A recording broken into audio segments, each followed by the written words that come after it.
Hello guys, welcome in my YouTube channel. So ngayon guys, i-share ko sa inyo yung bago kong binili na speaker na Tosonra na gagamitin ko doon sa power amp na binili ko rin.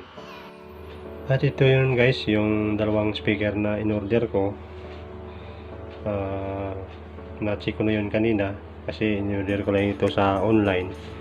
So bago ko ni-receive, tinignan ko muna para sigurado.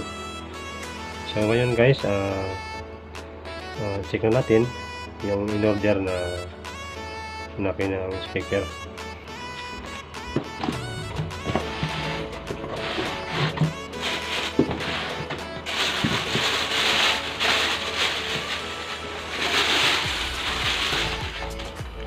So ito yun guys, yung pangalan ng speaker na in-order ko sa online,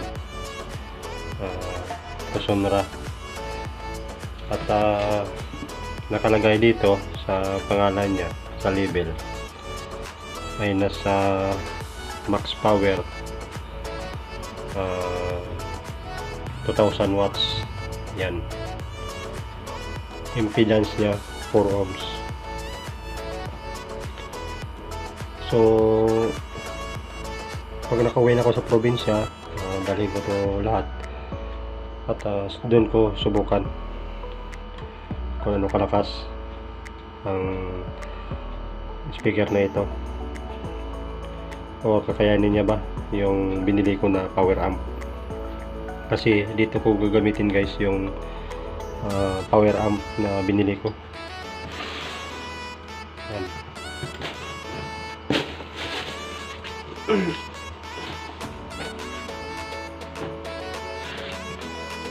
At ito yung isa guys na speaker.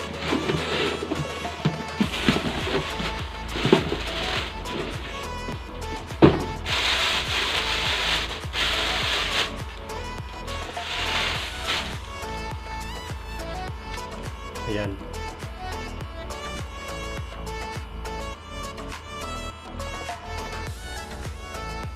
So mabigat siya guys, kahit hindi masyado kapal yung magnet niya, pero ang bigat niya.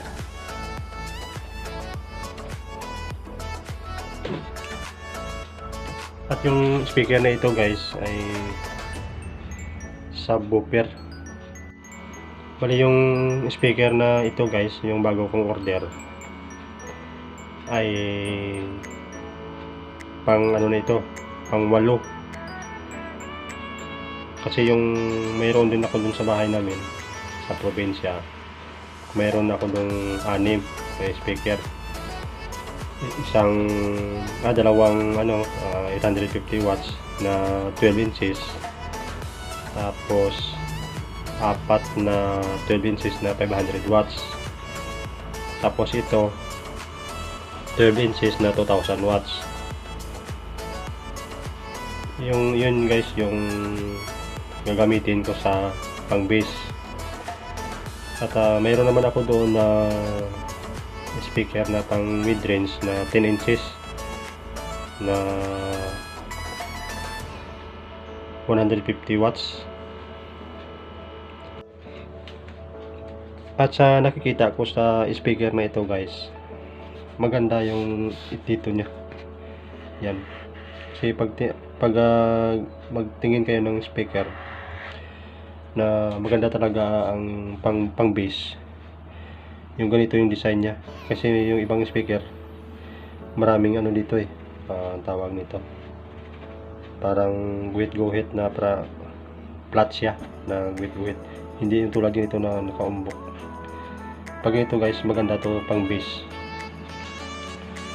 At saka yung cone niya, ito kapal. Ayan, at makikita nyo naman guys yung cone nya. Yan, mayroon siyang parang magaspang. Ayan, ibig sabihin pang bass ito. Ayan, at maganda siya guys, ang quality niya maganda. Pero subukan ko ito guys pag nasa probinsya na ako, pag nasitap ko na kung ano baka lakas ito pag power amp yung mag-drive nito.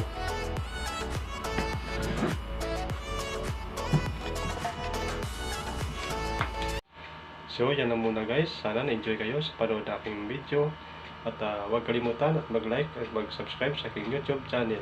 Thank you for watching guys.